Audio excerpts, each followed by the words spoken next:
출애굽기 25장 17절부터 22절 말씀입니다. 정금으로 속죄소를 만들되 장이 2규빗 반, 광이 1규빗 반이 되게 하고 금으로 그룹 둘을 속죄소 두 끝에 쳐서 만들되 한 그룹은 이 끝에 한 그룹은 저 끝에 곧 속죄소 두 끝에 속죄소와 한 덩어리로 연하게 할지며 그룹들은 그 날개를 높이 펴서 그 날개로 속죄소를 덮으며 그 얼굴을 서로 대하여 속죄소를 향하게 하고 속죄소를 궤 위에 얹고 내가 내게 줄 증거판을 궤 속에 넣어라. 거기서 내가 너와 만나고 속죄소 위 곧 증거궤 위에 있는 두 그룹 사이에서 내가 이스라엘 자손을 위하여 내게 명할 모든 일을 내게 이르리라. 아멘. 오늘은 출애굽기 25장 17절부터 22절 말씀을 중심으로 법궤가 있는 장소로 나아가야 한다라는 제목으로 성막 강의 84번째 시간입니다.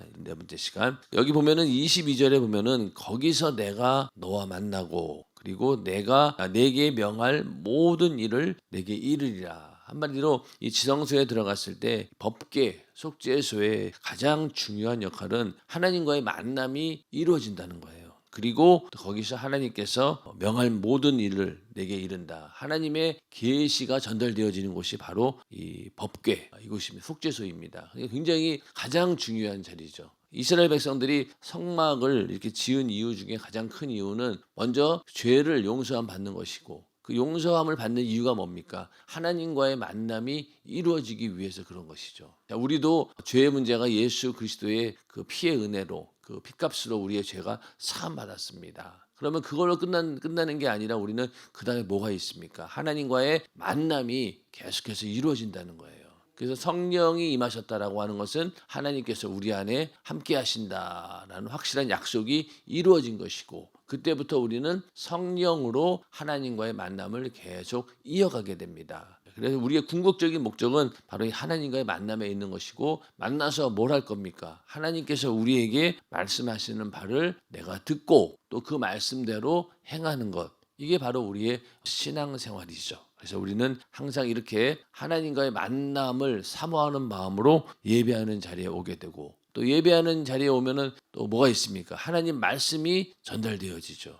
말씀이 전달되어지고 그 말씀을 듣고 이렇게 살아야 되겠다. 또 이렇게 내가 하나님 말씀에 순종해야 되겠다. 그런 마음을 생기고 또 그렇게 해서 행동으로 옮기게 될 때 그때 하나님과의 온전한 만남이 이루어지는 것입니다. 오늘도 예배를 통해서 또 우리의 모든 삶 가운데 예배를 통해서 기도를 통해서 늘 하나님과의 신령한 만남이 있기를 주님의 이름으로 축원합니다. 이렇게 거기서 만나 주시겠다라고 말씀하셨고 또 이스라엘 자손을 위하여 명할 모든 일을 일러 주겠다 이렇게 약속하셨습니다. 그러니까 이 법궤는 모세 이후로 대대에 걸쳐 대제사장들이 1년에 한 번 대속죄일에 짐승의 피를 들고 들어가서 하나님을 만났던 장소요. 하나님의 음성을 듣던 곳입니다. 여기는 이제 1년에 한 번 공식적으로 대제사장들만 들어가서 하나님을 만났던 장소고 하나님의 음성을 듣던 곳이 바로 지성소안 그리고 그 지성소 가운데서도 법궤와 속죄소에서 이런 일들이 이루어졌다는 겁니다. 오늘날 교회에서 예배드릴 때 성령에 감동된 목사의 설교를 통해 하나님 말씀을 듣는 것은 과거 이스라엘 대제사장이 법궤가 있던 자리에서 하나님을 만나 그분의 음성을 듣던 것 같이 엄청난 일입니다. 그런데 민도를 하는 사람들이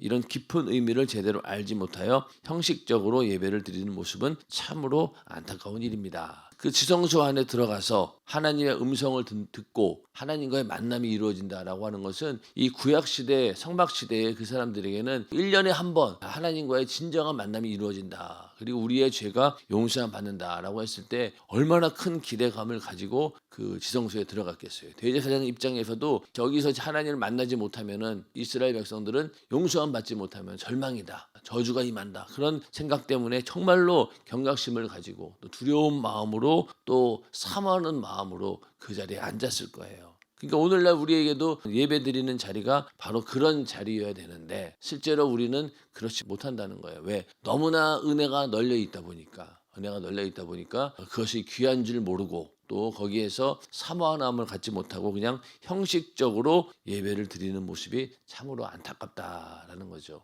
또 요즘 시대에는 뭐 내가 원하면은 어느 곳에든지 어디서든지 설교 말씀을 전 세계에 있는 뭐 목사님 말씀을 맘만 먹으면 다 들을 수 있는 그런 시대이다 보니까 오히려 더 이렇게 사모하는 마음이 줄어들게 되고 그러다 보니 이 말씀 저 말씀 가운데 내가 골라 듣고 그러면서 스스로 여기는 좋네 나쁘네 판단하기도 하고 그러면서 이 하나님의 음성을 듣는다라고 하는 그 근본적인 하나님과의 만남은 생각하지 않고 오히려 그냥 배부른 소리 한다고 하죠. 배부른 소리 한다고 하죠. 배고플 때는 이것저것 감사한 걸 먹는데 배부르면 어때요? 이게 아무리 맛있는 거 갖다 줘도 별로 맛이 없는 거예요.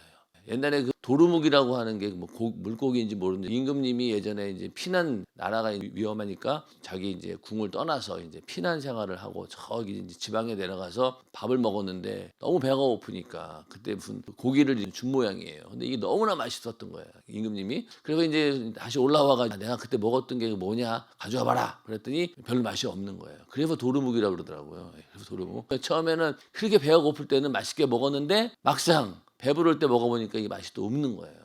이거 도루묵이다 이거는. 원래 그냥 그때는 맛이 배고프니까 이게 맛이 있었던 거예요. 하나님 말씀도 그렇지 않습니까? 여러분들이 사모하는 마음이 막 절정을 이룰 때가 언제예요? 고난에 처했을 때, 문제가 생겼을 때 하나님만 의지해야 된다고 절대적으로 느낄 때 그럴 때는 그냥 하나님 말씀 붙들고 살기 위해서 한 말씀 한 말씀 들으려고 하고 막 귀가 이만해지잖아요. 근데 점점 그런 일들이 없어지고 편안해지면 어떻습니까? 하나님 말씀을 들을 일이 없는 거예요. 그러니 우리나라도 이렇게 잘 사는 게 마냥 좋은 것만은 아닙니다. 영적으로는 어떻게 보면은 더 곤고한 시대가 바로 이 시대입니다. 그렇기 때문에 우리는 항상 내가 이 지성소 안에 들어가서 하나님께서 나에게 일러주시는 말을 내가 듣는다. 또 하나님께서 나에게 명령하시는 그 명령을 듣는다라는 그런 믿음을 가지고 우리는 예배하는 자리에 와야 됩니다. 3일 예배가 계명의 날이라고 하잖아요. 이스라엘 백성들이 하루 이틀 동안 막 옷을 빨고 정말 경건한 마음으로 하나님과의 만남을 준비하다가 시내산에서 하나님의 계명의 말씀을 들었던 것처럼 우리도 그런 마음을 가지고 와야 된다는 거죠.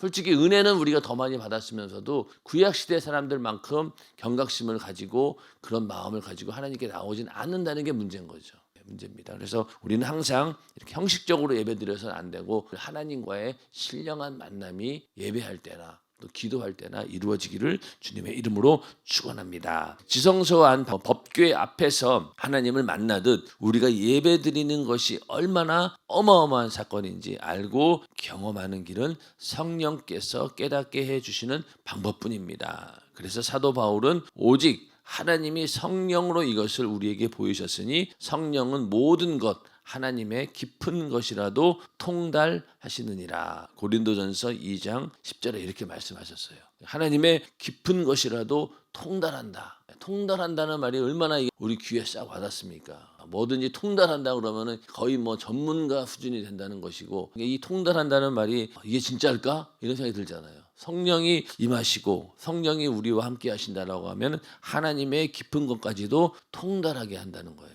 너무나 감사한 일이죠. 만약에 성경을 우리가 통달한다. 그러면 아마 굉장할 거예요. 성경을 내가 통달한다. 그런데 하나님께서는 그게 할 수 있는 일이라고 말씀하셨죠. 어떨 때 성령께서 우리와 함께 하실 때. 자, 이 지성소 안에 있는 대제사장은 하나님과의 만남을 이루어지는 것을 기대하고 들어갔는데 우리는 어떻습니까? 이미 우리 안에 성령께서 와 계시고 또 성령이 언제나 우리에게 음성을 들려주시고 또 우리에게 진리의 길로 인도해 주시는 분이 와 계시잖아요.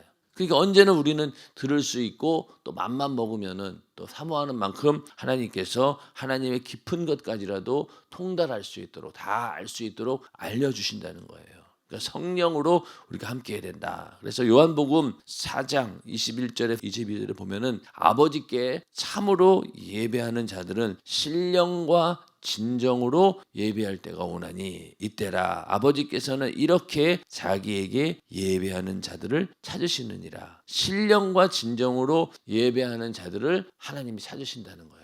자, 그러면 신령과 진정으로라고 하는 말은 신령은 무슨 말이냐? 바로 성령과 함께하는 예배를 말합니다. 그리고 진정으로 예배한다라고 하는 것은 진리의 말씀을 가지고 하나님과의 만남이 이루어진다는 거예요. 그러니까 우리가 예배 드릴 때마다 성령과의 만남이 이루어지게 되고 또 성령께서 우리에게 진리의 말씀을 전해주시고 우리는 그걸 깨닫고 성령이 하시는 뜻대로 우리가 하나님의 깊은 것까지도 통달하는 그런 시간이 바로 예배하는 시간이고 하나님께서는 그렇게 예배하는 자를 찾으신다는 거예요. 그렇게 찾으시는 하나님의 시선 안에 내가 들어가기를 주님의 이름으로 축원합니다. 그래서 그렇게 예배를 드릴 때 하나님은 영이시니 예배하는 자가 신령과 진정으로 예배할지니라 이렇게 말씀하셨어요. 예배 가운데 이러한 성령의 역사와 그리고 하나님의 진리의 말씀이 우리 안에 새겨지고 또 그 말씀을 듣는 걸로 끝나는 게 아니라 예배를 마친 이후에 그 말씀이 우리의 삶 가운데 이루어지는 것까지 그 일들을 하나님께서 해주신다는 거예요. 그래서 신령과 진정으로 예배하는 우리 모두가 되기를 주님의 이름으로 축원합니다. 또 성령으로 예배하면 하나님 말씀을 들을 때 하나님을 만나면서 자신이 은혜 받은 사람임을 깨닫게 됩니다. 이것은 세상 영이 아닌 오직 하나님께서 온 영으로만 알 수 있기에 신령한 일은 신령한 것으로 분별할 수 있다고 했습니다. 고린도전서 2장 12절부터 13절에 이렇게 말씀하셨어요. 세상에는 인간이 만든 윤리와 도덕이 있고 깊이 있는 학문도 있고 마음을 수양하는 각종 종교가 있기에 사람들은 그것들을 대단히 훌륭한 것으로 여기지만 하나님이 계시지 않은 것은 어느 것도 거룩하거나 신령하지 않습니다. 그래서 우리가 과연 거룩한 것이 무엇이냐, 신령한 것이 무엇이냐는 거예요. 그래서 가장 먼저는 우리가 하나님 말씀을 들으면서 내가 은혜 받은 사람임을 깨닫는다는 것. 이게 정말로 중요한 거죠. 회개를 왜 합니까? 내가 죄를 지적받고 죄를 깨달았기 때문에. 그리고 회개하는 순간 이 죄사함 받았다라고 하는 만큼 내가 은혜 받은 자라고 하는 사실을 깨닫는 것. 이게 정말로 예배 가운데 우리가 얻게 되는 가장 중요한 은혜가 되는 거죠. 내가 은혜 받은 사람이다. 은혜 받은 사람이다. 이거는 세상에 어떤 것으로도 줄 수 없는 것들이죠. 오직 하나님께서 우리 안에 주신 성령만이 이 일을 가능케 하신다는 거예요. 신령한 일은 신령한 것으로 분별할 수 있다. 그러니까 우리가 고린도서 2장 12절에 보면 우리가 세상의 영을 받지 아니하고 오직 하나님께로 온 영을 받았으니 이는 우리로 하여금 하나님께서 우리에게 은혜로 주신 것들을 알게 하려 하심이라. 여기 있는 말씀처럼 은혜 받은 사람임을 깨닫게 하는 분이 바로 누구냐? 성령께서 하나님께로 온 영이 바로 그 일을 하신다는 거예요. 그래서 성령께서 우리 안에 네가 은혜 받은 자라는 것을 깨닫게 해주신다는 겁니다. 세상은 절대로 할 수가 없는 거죠. 그런데 이제 이렇게 세상의 지식이 조금 들어가게 되면은 그때부터 하나님 말씀에 대한 의심이 생기게 되고 거기서 혼돈이 생기죠. 아이들도 가만히 보면은 유아유치부 초등학교 때까지는 말씀을 잘 들어요. 하나님 말씀을 절대적인 것으로 알고 또 부모가 가르치는 대로 잘 순종합니다. 그러다가 고학년이 돼서 중학교 들어가고 이제 고등학교 들어가면 그때부터 뭘 배웁니까? 이 세상 학문을 배워요. 그러다 보니까 제일 먼저 진화론에 대한 이야기도 학교에서 가르치니까 나는 지금까지 학교에서 교회에서 이렇게 배웠는데 이게 뭐지? 그러면서 처음에 왜 우리가 그런 지식을 접할 때 얼마나 이게 참 대단하게 느껴졌나요? 그러면서 내가 배운 거하고 또 내가 교회에서 배운 거하고 다르네? 거기에서 이제 조금씩 갈등이 생겨나게 되고 그거를 빨리빨리 수정해 주지 않으면은 이 나중 가서는요 이 세상 지식이 그냥 그 생각을 압도해 버리는 거예요. 그리고 그 아이들이 이제 점점 공부 잘하는 아이들은 또 더 많은 것들을 또 알게 되잖아요. 또 요즘에는 인터넷 시대다 보니까 알고 싶은 것은 그냥 키워드만 치면 다 나오니까 이제는 조합해가지고 AI 시대라 그래서 내가 만약에 어떤 글을 쓰고 싶다. 5월에 맞는 정말로 멋진 글을 한번 써봐. 이렇게 딱 명령만 하면요. 그냥 그 글을 써서 이렇게 알려줘요. 기승전결까지 해가지고 어지간한 글이 나올 정도예요. 지금 현실이 그렇다니까요. 지금 예전에는 그냥 이런 자료들을 모아가지고 내가 정리하는 것까지는 내가 했는데 이제는 그것조차도 컴퓨터가 다 해주는 거예요. 그래서 5월 만약에 목사 입장에서 5월 첫 주에 성도들에게 전하는 좋은 말씀 좀 골라봐. 이러면은요, 이 컴퓨터가 인터넷을 다 뒤지는 거예요. 전 세계에 있는 자료를 다 뒤져가지고 5월 첫 주에 설교했던 사람들의 설교를 다 모은 다음에 자기 나름대로 정리해가지고 딱 던져주는 거예요. 그러면 그거 들고 목사가 설교하면 어떻게 되겠어요? 굉장히 그럴 때 보이겠죠. 그런 시대예요, 이게. 지금 그 시대예요. 그러니 지식이 그렇게 많은 시대에 그 얼마나 지식이 넘쳐납니까? 그러니 하나님 말씀에 반대되는 그런 것들을 접할 수 있는 루트가 너무나 많은 거예요.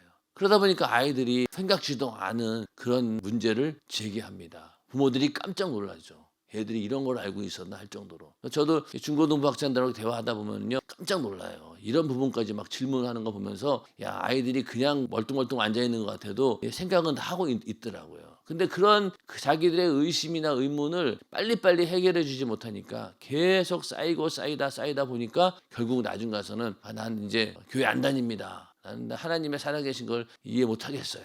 믿어지지가 않아요. 이러면서 이제 하나님 말씀에서 떠나게 되죠. 신앙에서 떠나게 되고 결국은 그 목적이 뭘까요? 떠나는 이유는요. 이 속박, 이 부자유가 싫은 거예요.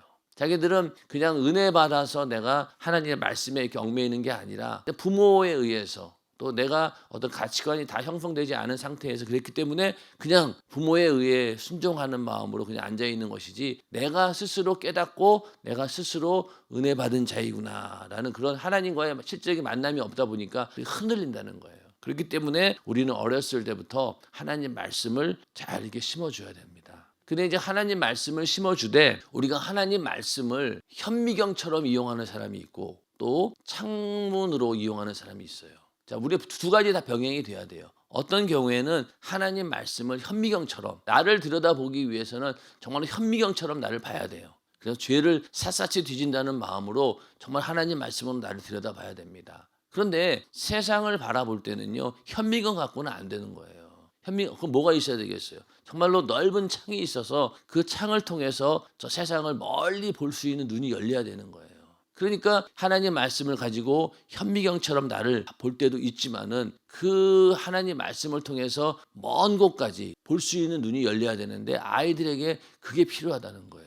그러니까 아이들이 그 하나님 말씀을 통해서 세상을 봤을 때 그래야지만이 이 잘못된 부분을 볼 수 있는 것이지 세상을 그렇게 성경의 눈으로 하나님 말씀의 눈으로 또 하나님이 알고 있는 하나님의 지식의 눈으로 알지 못하면은요 세상을 제대로 볼 수가 없는 거예요. 그렇기 때문에 하나님 말씀을 가지고 세상을 볼 수 있는 그런 능력을 키워줘야 된다는 거예요. 그랬을 때 이 아이들도 세상을 바라볼 때 그걸 볼 수 있는 거예요. 예를 들면은 만약에 아이들 입장에서 교회와 세상을 완전히 분리시켜서 교회만이 거룩한 곳이고 세상은 무조건 나쁜 곳이다. 이렇게 인식해 버리면 어떻게 될까요? 그냥 교회에 와서 있는 것만으로 거룩한 것이다. 그게 아니잖아요. 우리는 하나님 말씀을 들고 또 내가 복음을 들고 세상에 나가서 예수 그리스도의 빛과 소금의 역할을 감당하고 그들에게 복음을 전해서 예수의 나라 또 그리스도의 나라가 계속 우리의 삶 가운데 세상에 만들어내는 게 우리 일이잖아요. 그러니까 아이들 입장에서도 내가 앞으로 뭐 의사가 되고 또 앞으로 무슨 내가 교수가 되고 뭐 이렇게 미래에 자기 꿈이 있잖아요. 그러면은 그 꿈을 가지고 실현을 합니다. 그러면 자기가 만약에 의사가 되었다. 아니면 뭐 방송국 PD가 되었다. 뭐 그랬을 때 자기들이 갖고 있는 그 어떤 기독교적인 그런 가치관들을 자기들이 살고 있는 그 자리에서 그걸 보여주어야 된다는 거예요.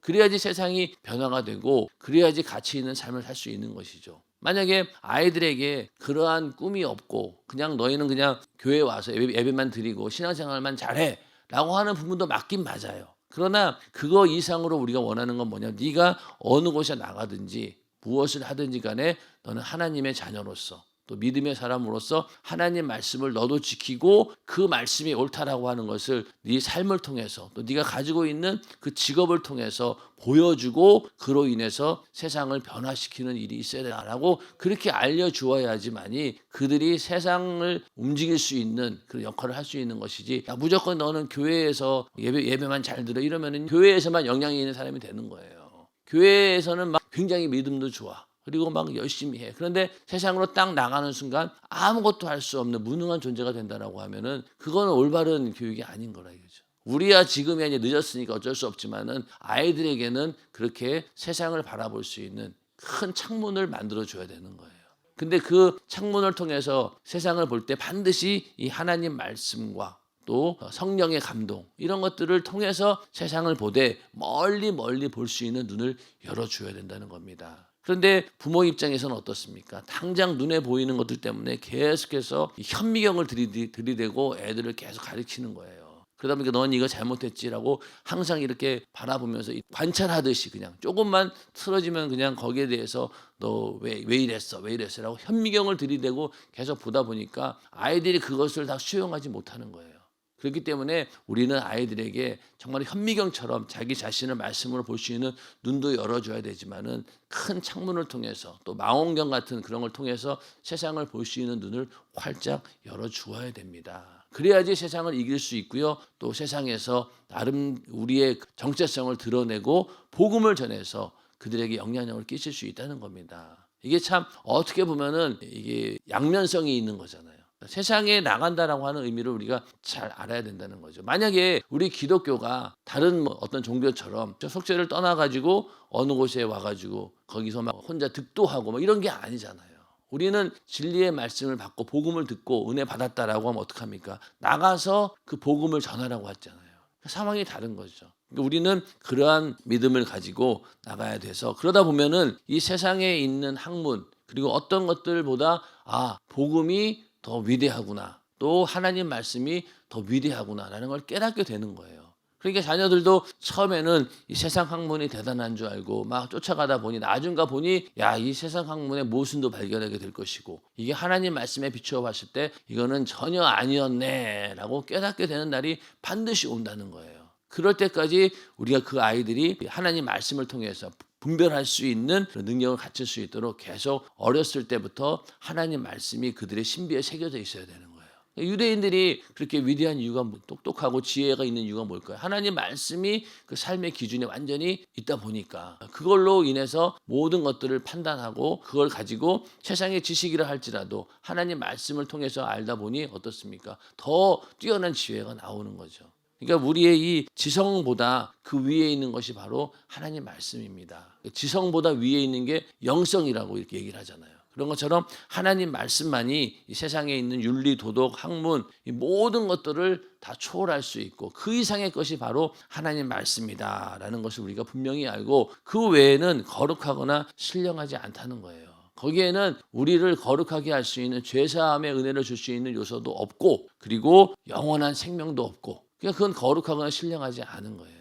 그러나 우리가 그것들을 정말로 초월할 수 있는 방법은 바로 이렇게 내가 성령으로 하나님 말씀을 들으면서 내가 은혜 받은 자이구나 라고 하는 사실을 깨달을 때만이 이 세상에 있는 모든 학문이나 윤리도덕도 그 이상을 초월할 수 있다는 거죠. 이러한 경험이 다 우리 안에 있기를 주님의 이름으로 축원합니다. 그래서 신령한 것은 신령한 것으로 분별한다고 말했으니 이 신령한 지성소 즉 거룩하고 깨끗한 곳에 들어가야만 신령한 소리를 들을 수 있습니다. 지성소 밖에 있으면 들리지 않습니다. 성령이 충만해서 하나님께서 원하시는 거룩함에 이르면 이스라엘 대제사장이 성소와 속죄소 법궤에서 하나님을 만나 그분의 음성을 듣고 장차 행할 바를 안 것처럼 하나님께서는 우리가 하나님의 깊은 것까지 알아 통달하게 하십니다. 그러므로 우리는 신령한 음성을 듣고 성령을 통해 은혜를 깨닫고 경험하기 위해서 하나님께서 내가 너와 만나리라고 말씀하신 장소에 나를 가져다 두어야 합니다. 평생 나를 둘 주소는 법궤 앞이 되게 해야 합니다. 자, 여기서 이 법궤 앞에서 하나님을 만난 것처럼 우리도 이 거룩하고 깨끗한 곳에 들어가야지만이 신령한 소리를 들을 수 있다는 거예요. 구별되어서 하나님과의 만남이 이루어지는 곳으로 내가 들어가야 된다는 거예요. 거기에다가 나를 두라는 거예요. 그런 장소가 어디입니까? 어떤 특별한 장소, 물론 교회 와서 예배 드릴 때 말씀 듣는 것도 해당이 되겠죠. 그것이 우리의 신앙의 중심이 되어야 되고 삶의 중심이 되어야 됩니다. 그러나 우리는 어떻습니까? 언제 어디서든지 하나님의 음성을 들을 수 있는 성령의 음성을 들을 수 있도록 성령께서 우리 안에 계시기 때문에 우리는 교회에 와서 예배 드릴 때뿐만이 아니라 우리의 모든 삶 가운데 이런 하나님의 만남이 이루어지고 있는 거룩한 장소에 나를 두어야 된다는 거예요. 내가 세상에 나가 있지만은 일터에 있고 또 세상의 다른 학교에 있고 환경에 있지만은 그러나 나는 바로 이 자리에 물리적인 환경이 아니라 바로 영적으로 하나님께서 나와 함께 하신다라는 그런 믿음을 가지고 매일매일 살아간다라고 하면은 교회에 와서도 하나님과의 만남이 이루어지고 또 세상에서도 하나님과의 만남이 이루어지고 그러다 보면은 우리의 모든 삶 전체가 하나님께 올려드리는 거룩한 산 제사 영적인 예배가 되는 겁니다. 그런 삶이 되기를 주님의 이름으로 축원합니다. 정말로 자녀 교육에 대해서 관심이 많은 이 시대에 우리는 더 하나님 말씀만이 이들을 올바른 길로 인도할 수 있다라고 하는 그런 믿음을 가지고 임해야 된다는 거죠. 요즘에 신문에 보니까 주일학교 예배 시간에 말씀드렸지만은 2045년이 되면요, 우리 인간은 영원히 살 수 있대요. 병도 안 걸리고 그런 게 의학적으로 인간의 어떤 몸이 안 좋은 부분들을 인공으로 만들어 가지고 대체시키고 또 다른 짐승에 있는 것들을 갖다가 이렇게 붙여가지고 그런 걸 조합할 수 있는 그런 이제 의학 기술이 발전한다는 거예요. 내가 만약에 뭐 어디 심장이 안 좋아 그러면 딴 거 이렇게 붙여다가 하고 또 안 되는 경우에는 기계를 만들어 가지고 집어넣어서 그럼 인간이 영원히 살 수 있다는 거예요. 그렇게 해서 보고서가 이렇게 나왔더라고요. 그러니까 사람들은 그걸 보고 또 야 이제 그래 인간이 영원히 살 수 있는 시대가 과학으로 열리는구나 이런 생각을 헛된 생각을 한다는 거죠. 근데 그게 처음부터 틀린 거잖아요. 인간은 언젠가 죽을 수밖에 없는데 그 미련한 짓을 2024년도 이 시대에도 똑같이 반복하고 있는 거예요. 옛날에도 오래 살아보려고 별거 다 먹고 막 그랬잖아요. 심지어는 막 금이 영원하니까 금을 막 먹어가지고 금독이 올라서 그냥 나중에 죽고 그런 미련한 짓을 똑같이 한다는 거예요. 그런데도 불구하고 인간들은 뭔가 이 세상의 지식이 또 과학이 우리의 미래를 열어줄 것이다라고 생각하지만은 다 착각이죠. 지금까지 모든 시도가 다 헛되고 헛된 것이었고 하나님 말씀만이 진리예요. 이것만 우리가 확실히 안다라고 하면 절대로 그런 세상에 속을 리가 없습니다. 사람이 한 번 죽는 것 또 많이 살아야 70, 80이다. 이거는 진리예요. 그 이상을 넘어간다라고 하실 때 이거는 잘못된 지식이고 우리는 그것을 분명히 하나님 말씀으로 구별할 수 있어야 되는데 그러기 위해서는 세상에 흔들려서도 안 되고 휩싸여서도 안 되고 중심을 딱 잡고 어느 곳에 있든지 우리는 내가 너와 만나리라 법궤 앞에 이 속죄소 앞에 앉아 있는 것처럼 나를 거기다가 딱 고정시켜야지만이 세상을 이길 수 있다는 겁니다. 오늘 하루도 하나님께서 늘 함께 하시고 내가 너와 만나리라고 하는 그 장소에 나를 갖다 놓을 수 있는 그런 믿음의 사람이 다 되기를 주님의 이름으로 축원합니다.